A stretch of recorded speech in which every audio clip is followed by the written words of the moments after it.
Today we are going to discuss about retinopathy. This topic is for GNM second year for the subject Medical Surgical Nursing 2. Retinopathy. What is retinopathy? Retinopathy means the disease that has damaged the retina. इसमें क्या होता है, retina damage हो जाता है. Retinopathy मतलब होता है डैमेज हो जाना. ऐसे पैथी बहुत सारी चीज़ों में भी यूज़ होता है, जैसे कि न्यूरोपैथी में भी क्या होता है कि नर्व डैमेज हो जाती है. उसी तरह रेटिनोपैथी में रेटिना डैमेज हो जाती है. और रेटिना जो डैमेज होती है ये किसी दूसरे डिज़ीज़ कंडीशन की वजह से ही होती है. ज़्यादातर ये दूसरे डिजीज़ कंडीशन की वजह से होती है. अब रेटिना अगर डैमेज हो जाए तो क्या होगा, दे विल बी पार्शियल और कंप्लीट लॉस ऑफ विजन. या तो कंप्लीट लॉस हो जाएगा विजन का या फिर पार्शियल लॉस होगा विजन का. रेटिनोपैथी कैन डेवलप स्लोली और सडनली. रेटिनोपैथी या तो बहुत स्लोली डेवलप होती है over a period of time, या फिर जल्दी से एकदम से डेवलप हो जाती है. And can get better on its own और lead to a permanent damage. कभी कभी रेटिनोपैथी अपने आप भी ठीक हो जाता है, लेकिन कभी कभी ऐसा भी होता है कि परमानेंट डैमेज हो जाता है रेटिनोपैथी की वजह से. परमानेंट डैमेज मतलब कि परमानेंट लॉस ऑफ विजन हो जाता है. Types of retinopathy. Now there are different types of retinopathy, like retinopathy of prematurity. Retinopathy जो प्रीमेच्योर बेबीज़ में होता है उसको हम बोलते हैं रेटिनोपैथी ऑफ प्रीमेच्योरिटी. फिर डायबिटिक रेटिनोपैथी जो डायबिटिक पेशेंट्स में होता है, जिनकी शुगर कंट्रोल नहीं हो पाती for a longer period of time. ये एकदम से नहीं होता डायबिटिक रेटिनोपैथी, ये बहुत लॉन्गर पीरियड ऑफ टाइम के बाद होता है, जिनकी शुगर कंट्रोल नहीं हो पाती और and it is not been control for a longer period of time. Only then the patient will develop diabetic retinopathy. उसके बाद है हाइपरटेंसिव रेटिनोपैथी. हाइपरटेंसिव रेटिनोपैथी उन पेशेंट्स को होता है जिनका बीपी बहुत ही लंबे समय से is on the higher side. बहुत लंबे टाइम तक हायर साइड पे जब बीपी होता है तब हाइपरटेंसिव रेटिनोपैथी होता है. फिर है central serous retinopathy. Central serous retinopathy का एज सच कोई एक कॉज नहीं है. ये हो सकता है बीपी बढ़ने की वजह से हो सकता है ये कॉर्टिकोस्टेरॉइड्स के यूज़ करने की वजह से हो. एक एक करके इनको देखते हैं. Retinopathy of prematurity occurs in some infants who are born prematurely और at a low birth weight. या तो लो बर्थ वेट इन्फेंट्स में होगा या फिर जो प्रीमेच्योर इन्फेंट्स होते हैं उनमें होगा. When a child is born too early, retinal blood vessels do not have time to finish growing properly.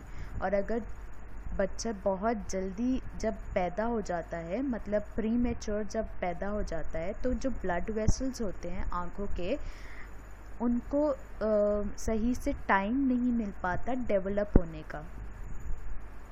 तो इस वजह से इन चेंजेस की वजह से रेटिनोपैथी हो जाता है. एंड इन सम जो early stages of retinopathy of prematurity, there are only subtle changes and no obvious symptoms. मतलब कि उसमें बहुत ही थोड़े बहुत चेंजेस होते हैं और कुछ सिम्टम्स नहीं होते. लेकिन जो एडवांस स्टेजेस होती है उसमें रेटिना डिटैच हो जाती है और ब्लाइंडनेस हो जाता है. इस रेटिनोपैथी में सिर्फ जब डॉक्टर विजुअलाइज करते हैं ऑप्थेल्मोस्कोप में अर्ली स्टेजेस में, तो तब भी पता चलता है कि रेटिनोपैथी है बच्चे को, वरना पता नहीं चलता क्योंकि इसके कोई सिम्टम्स नहीं होते अर्ली स्टेजेस में. सिर्फ अगर जब एडवांस स्टेजेस होती है तभी सिम्टम्स होते हैं. और वो सिम्टम्स होते हैं जब रेटिना डिटैच हो जाती है, रेटिनल डिटैचमेंट हो जाता है और उसकी वजह से ब्लाइंडनेस हो जाता है. Diabetic retinopathy develops in people with type 1 or type 2 diabetes. It takes years to develop. जैसे मैंने आपको पहले बताया, या तो ये टाइप 1 डायबिटीज़ में होगा या फिर टाइप 2 डायबिटीज़ में भी हो सकता है। टाइप 1 डायबिटीज़ अगर आपको याद ना हो तो मैं फिर से याद दिला दूं कि type 1 diabetes is the diabetes which is insulin dependent diabetes mellitus, and type 2 diabetes is the diabetes which is non insulin dependent diabetes mellitus। जो इंसुलिन डिपेंडेंट डायबिटीज़ mellitus है वो यंगर एज में हो जाती है, 40 से पहले ही डायबिटीज़ हो जाती है। यूजुअली एडोलसेंस या फिर जो 40 से पहले हैं उनको ये डायबिटीज़ हो जाती है टाइप 1। और जो टाइप 2 डायबिटीज़ mellitus है वो non insulin dependent diabetes mellitus है और ये यूजुअली 40 के बाद होती है। टाइप 2 में पेशेंट को इंसुलिन बाहर से लेने की ज़रूरत नहीं पड़ती, सिर्फ जो ओरल हाइपोग्लाइसेमिक टैबलेट्स होती हैं, ओरल हाइपोग्लाइसेमिक एजेंट्स, अगर सिर्फ वो ही ले तो उसकी शुगर कंट्रोल हो जाती है। लेकिन टाइप 1 डायबिटीज़ mellitus में जो इंसुलिन डिपेंडेंट है उसमें पेशेंट को बाहर से इंसुलिन लेने की ज़रूरत पड़ती है और तभी उसकी शुगर कंट्रोल हो पाती है। And it takes years to develop. जब डायबिटीज़ बहुत सालों तक हो और वो कंट्रोल नहीं हो पा रही है तो तब ही जाकर रेटिनोपैथी होगा। 2 kinds of diabetic retinopathy have the potential to diminish vision. तो 2 तरीके के डायबिटिक रेटिनोपैथी दिखाई देते हैं। एक तो होता है non proliferative retinopathy. Non proliferative retinopathy में क्या होता है कि blood vessels in the retina deteriorate. Deteriorate का मतलब होता है डैमेज हो जाना। जो रेटिना में जो ब्लड वेसल्स होते हैं वो डैमेज हो जाते हैं, ब्लॉक हो जाते हैं, डिफॉर्म्ड हो जाते हैं और उसकी वजह से क्या होता है, जो ब्लड वेसल्स के अंदर जितना भी फ्लूइड है, फैट है, प्रोटीन है, वो बाहर निकल के आ जाता है और ये जो फ्लूइड होता है ये रेटिना में जमा हो जाता है और जिसकी वजह से रेटिना में स्वेलिंग हो जाती है और विजन डिटोरिएट हो जाती है, विजन में प्रॉब्लम हो जाती है, देखने में प्रॉब्लम होती है। This is non proliferative retinopathy. दूसरा है प्रोलिफरेटिव रेटिनोपैथी। प्रोलिफरेटिव रेटिनोपैथी में ये होता है कि अबनॉर्मल ब्लड वेसल्स ग्रो हो जाते हैं रेटिना में और ये जो अबनॉर्मल ब्लड वेसल्स होते हैं इनमें से ब्लीडिंग होने लगती है और ये ब्लीडिंग की वजह से इरिटेशन होता है आसपास के एरिया में और स्कारिंग होती है। और प्रोलिफरेटिव रेटिनोपैथी आगे जाकर रेटिनल डिटैचमेंट भी कॉज करती है। So these were the 2 types of diabetic retinopathy. एक तो नॉन प्रोलिफरेटिव जिसमें जो ब्लड वेसल्स होते हैं वो ख़राब हो जाते हैं, डिफॉर्म्ड हो जाते हैं, ब्लॉक हो जाते हैं, जिसकी वजह से जितना भी फ्लूइड, फैट या प्रोटीन ब्लड वेसल्स के अंदर है वो बाहर आ जाता है। और प्रोलिफरेटिव रेटिनोपैथी में क्या होता है कि blood vessels unstable blood vessels grow होते हैं, न्यू अनस्टेबल या अबनॉर्मल ब्लड वेसल्स ग्रो होते हैं जिसमें से ब्लीडिंग होती रहती है और ये ब्लीडिंग क्या करती है, इरिटेशन करती है आसपास की जगह में और स्कारिंग करती है, तो इसकी वजह से फिर रेटिनोपैथी हो जाता है। Next is hypertensive retinopathy. Hypertensive retinopathy occurs in people who have high blood pressure. High blood pressure causes blood vessels abnormalities. अब हाई ब्लड प्रेशर अगर आपने जब कार्डियो पढ़ा होगा तब आपने पढ़ा होगा कि high blood pressure is also a cause of cardio vascular diseases. तो हाई ब्लड प्रेशर क्या है, हमारा सबसे बड़ा रिस्क फैक्टर होता है of the coronary artery disease. Coronary artery disease में क्या होता है, जब ब्लड प्रेशर हाई होता है और जब हाई ब्लड प्रेशर जो ब्लड वेसल्स होते हैं उनकी वॉल पे जाकर बीट करता है तो उसकी वजह से क्या होता है कि वॉल्स जो है डैमेज हो जाती हैं, ब्लड वेसल्स क्या होते हैं, डैमेज हो जाते हैं। अब डैमेज होने की वजह से वहाँ पे हमारी बॉडी का इन्फ्लेमेटरी रिस्पॉन्स स्टार्ट होता है और इन्फ्लेमेटरी रिस्पॉन्स होने की वजह से क्या होता है कि वो एरिया जो है ब्लॉक हो जाता है, वो ब्लड वेसल्स का जो एरिया होता है, आर्टरीज वगैरह, वो ब्लॉक हो जाती है, जिसकी वजह से ऑक्सीजन सप्लाई सही से नहीं हो पाता। तो उसी तरह आँखों में भी हाइपरटेंसिव रेटिनोपैथी में क्या होता है कि ब्लड प्रेशर की वजह से जो ब्लड वेसल्स होती हैं वो ब्लॉक हो जाती है, उनमें से ब्लीडिंग होने लगती है, और या फिर जो है कुछ सीवियर स्टेजेस में ऑप्टिक नर्व जो है स्वेल होने लगती है। तो ये सारे चेंजेस होते हैं हाइपरटेंशन की वजह से। फिर है central serous retinopathy. Central serous retinopathy begins for reason that are not well understood. जैसे मैंने पहले बताया कि ये इसका जो रीज़न है, मेन कॉज है, वो सही से पता नहीं चल पाया अभी तक, जो सेंट्रल सीरस रेटिनोपैथी होता है। और इसमें क्या होता है कि फ्लूइड जो है एक्यूमुलेट होने लगता है, फ्लूइड इकट्ठा होने लगता है रेटिना के पीछे, रेटिना के लेयर्स के बीच में क्या होता है, फ्लूइड इकट्ठा होने लगता है, और जिसकी वजह से रेटिना सेपरेट हो जाती है और विजन, ब्लर्ड विजन हो जाता है, और पुअर विजन एट नाइट, और नाइट में सही से दिखाई नहीं देता। So this is central serous retinopathy.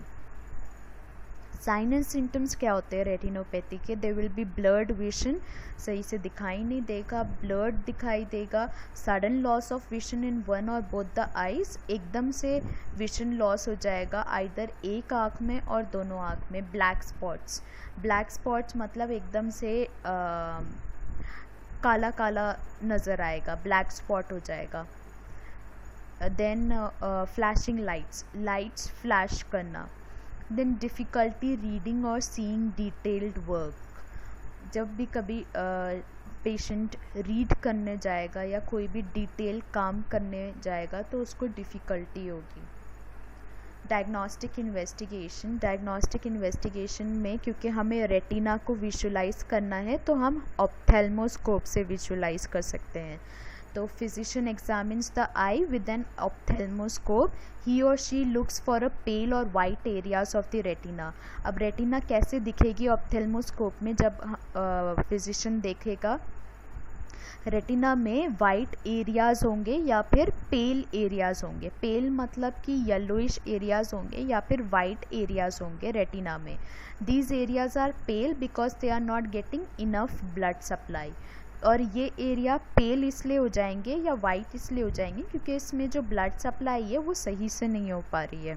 The doctor में also see bleeding from ruptured blood vessels और स्वेलिंग ऑफ द रेटिना और ऑप्टिक नर्व। और डॉक्टर को blood vessels, ruptured blood vessels में से ब्लीडिंग भी नज़र आएगी रेटिना के आसपास, और स्वेलिंग, रेटिना की स्वेलिंग या ऑप्टिक नर्व की स्वेलिंग भी उसको दिखाई देगी। Then visual acuity test. Visual acuity test हम इसलिए करेंगे क्योंकि पेशेंट का विजन लॉस हुआ है, तो कितना विजन लॉस हुआ है, वो सही से नहीं देख पा रहा है, तो मतलब कितना सही से नहीं देख पा रहा है, ये देखने के लिए हम विजुअल एक्यूटी टेस्ट करेंगे। Next is prevention. ना how can we prevent retinopathy? Retinopathy prevent कर सकते हैं क्योंकि ये एक प्रोग्रेसिव कंडीशन है, स्लोली और प्रोग्रेसिव कंडीशन है, बहुत मतलब देर से होती है रेटिनोपैथी, तो इसलिए हम इसको प्रिवेंट कर सकते हैं। Retinopathy of prematurity. अगर प्रीमेच्योरिटी में रेटिनोपैथी है, प्रीमेच्योर इन्फेंट्स में रेटिनोपैथी है, तो उसको प्रिवेंट करने के लिए हम क्या करेंगे? एंटीनेटल चेकअप्स करेंगे, regular antenatal checkups. Regular antenatal checkups में हम क्या देखेंगे? हम जो प्रेग्नेंट वीमेन है उसका कोई कॉम्प्लिकेशन तो नहीं है, ये सारी चीज़ें हम देखेंगे। और इसके अलावा हम जब अगर प्री मेच्योर बेबी बॉर्न हो जाता है and if the baby is less than 36 weeks or if the baby is less than 4 pounds then we need to do regular eye checkup for the baby, ये देखने के लिए कहीं उसको retinopathy तो नहीं है। तो हम उसका बेबी का अच्छे से एक फ़िज़िकल एग्ज़ामिनेशन करते हैं। जब बेबी प्री मेच्योर होता है तो एक फ़िज़िकल एग्ज़ामिनेशन ज़रूरी होता है बेबीज़ का, और उस फिज़िकल एग्ज़ामिनेशन में हम रेटिना को भी विजुलाइज करेंगे। और इसके अलावा हमेशा जब हम न्यूनेटल केयर करते हैं, न्यूनेटल केयर में जब बेबी एक बॉर्न होता है और जब बेबी को ऑक्सीजन सप्लाई नहीं मिल पाती, जैसे ही बेबी बॉर्न होता है तो सबसे पहले क्या होता है, बेबी का रोना ज़रूरी होता है, because when the baby cries he gets the oxygen. लेकिन अगर बेबी नहीं रोता तो हम उसको ऑक्सीजन वगैरह सप्लाई करते हैं। हम उसको पहले टैप करते हैं, बैक पर टैप करते हैं, फिर उसके बाद बैक पर टैप करने के बाद हम सक्शनिंग करते हैं, सक्शनिंग के बाद हम ऑक्सीजन देते हैं बेबीज़ को। तो ये जो ऑक्सीजन देते हैं, इस ऑक्सीजन का प्रेशर और कितना ऑक्सीजन बेबीज़ को देना है, ये एक फ़िक्स रेट होता है। हम ज़्यादा नहीं दे सकते, बिकॉज़ हम बेबीज़ को अगर ऑक्सीजन ज़्यादा दिया जाए या फिर ऑक्सीजन अगर कम दिया जाए तो दोनों का कॉम्प्लिकेशन होता है। तो जब भी न्यूनेटल केयर करते हैं तो इस बात का ध्यान रखते हैं कि ऑक्सीजन ज़्यादा भी नहीं होना चाहिए और ऑक्सीजन कम भी नहीं होना चाहिए, because both are dangerous for the babies. Then diabetic retinopathy को कंट्रोल प्रिवेंट करने के लिए हमें ब्लड शुगर लेवल को कंट्रोल करना पड़ेगा, ब्लड प्रेशर को कंट्रोल करना पड़ेगा और एनुअल आई चेकअप्स करवाने चाहिए डायबिटिक पेशेंट्स को, ताकि अगर कोई परेशानी हो तो उन्हें बिफोर हैंड ही पता चल जाए और उसको हम कंट्रोल कर सकें। फिर सेंट्रल सीरियस रेटिनोपैथी, इसका एग्जैक्ट कॉज तो नहीं पता है, पर इसके लिए हम ये कर सकते हैं कि कॉर्टिकोस्टेरॉइड ट्रीटमेंट अगर चल रहा है पेशेंट का तो उसको बंद करा दें, हाई ब्लड प्रेशर है तो उसको बंद करा दें, कैफ़ीन का यूज़ कम करा दें। ये सारे मेजर्स हम ले सकते हैं to prevent central serious retinopathy. Then hypertensive retinopathy के लिए avoid high blood pressure by exercising regularly. Patient को बोलेंगे to exercise regularly, because exercise करने से जो हमारे फील गुड हॉर्मोन्स होते हैं, जो कुछ हॉर्मोन्स होते हैं वो जिसकी वजह से हमें अच्छा लगता है। एक तो एक्सरसाइज करने से ना सिर्फ वेट रिड्यूस होता है, कोलेस्ट्रॉल कम होता है, बल्कि एक्सरसाइज करने से स्ट्रेस भी कम होता है। और स्ट्रेस कैसे कम होता है, बिकॉज जो हमारे हॉर्मोन्स होते हैं जिससे हमें खुशी मिलती है, वो हॉर्मोन्स हमारी बॉडी में रिलीज़ होते हैं व्हाइल वी एक्सरसाइज। तो इसलिए exercise regularly. Maintain a healthy body weight, एक सही बॉडी वेट को मेंटेन करना, because blood pressure is again cause because of high cholesterol. अगर कोलेस्ट्रॉल ज़्यादा है तो उसकी वजह से भी ब्लड प्रेशर होता है।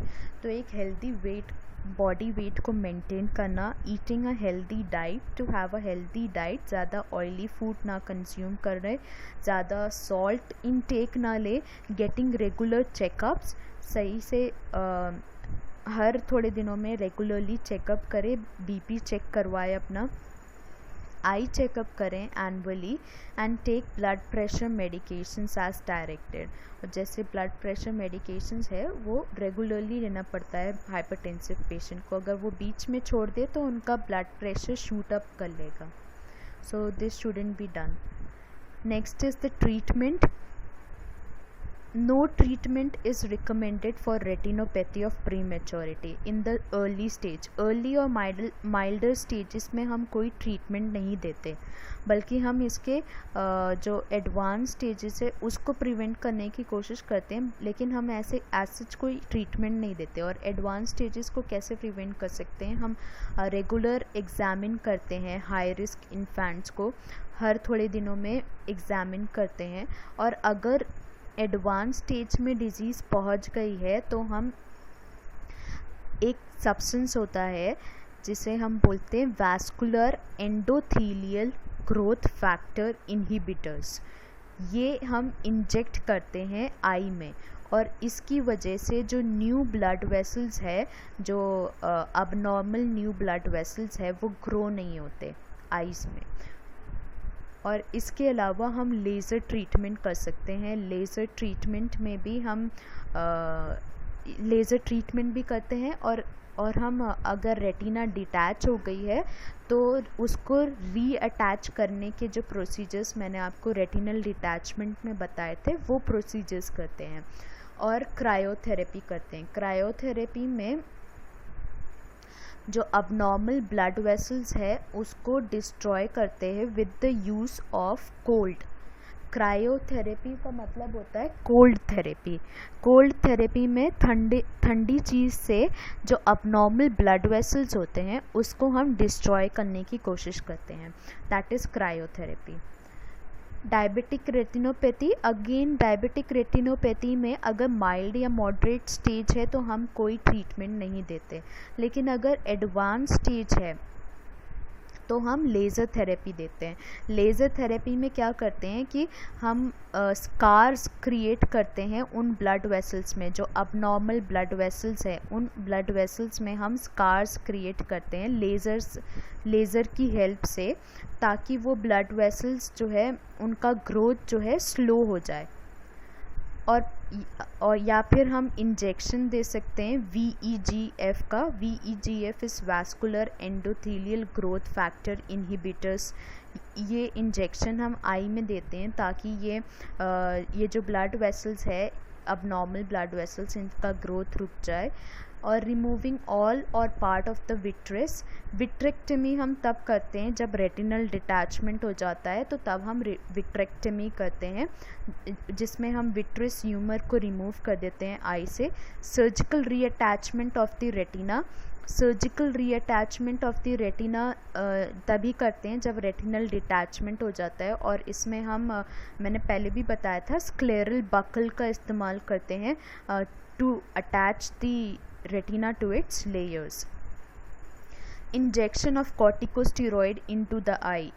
corticosteroid का इंजेक्शंस भी दे सकते हैं आँखों में, लेकिन इसके लिए हमें श्योर होना पड़ेगा कि ये डायबिटिक रेटिनोपैथी है। अगर सेंट्रल सीरियस रेटिनोपैथी है तो हम corticosteroids नहीं देते।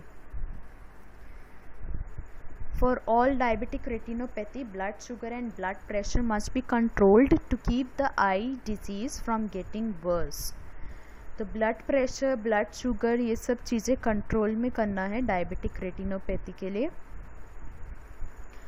to prevent diabetic retinopathy. Then hypertensive retinopathy. Hypertensive retinopathy में हम पेशेंट्स को ब्लड प्रेशर कम करने के लिए मेडिकेशंस देते हैं, और people with very high blood pressure and swelling of the optic nerve require emergency treatment in the hospital. और अगर बहुत ज़्यादा ब्लड प्रेशर बढ़ जाए और जिसकी वजह से ऑप्टिक नर्व स्वेलिंग हो जाए ऑप्टिक नर्व में, तो फिर एमरजेंसी ट्रीटमेंट देना पड़ता है हॉस्पिटल्स में। Central serious retinopathy. Central serious retinopathy में कॉर्टिकोस्टेरॉइड थेरेपी को हम बंद करते हैं, and an ophthalmologist should monitor you closely for 3 to 6 months. If the condition does not improve, laser treatment may speed healing.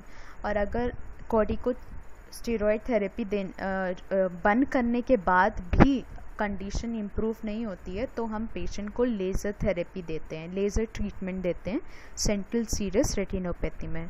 Thank you.